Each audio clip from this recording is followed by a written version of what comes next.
may binabigay ng damhapon sa halalasin kita. Ang mayonan at ermana, nasayaw ng ilang kuratsa, upod ang sunatahang banda. Halalasin kita, ang mayonan at ermana, nasayaw ng ilang kuratsa, upod ang sunatahang banda.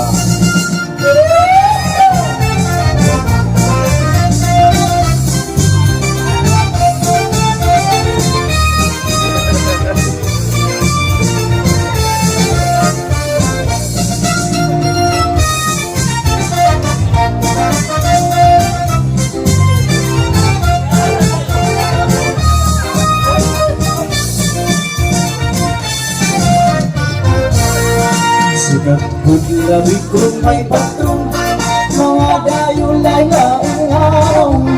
Ang kalaman na at tumaklasa, nag-aaral din pagkuratsa.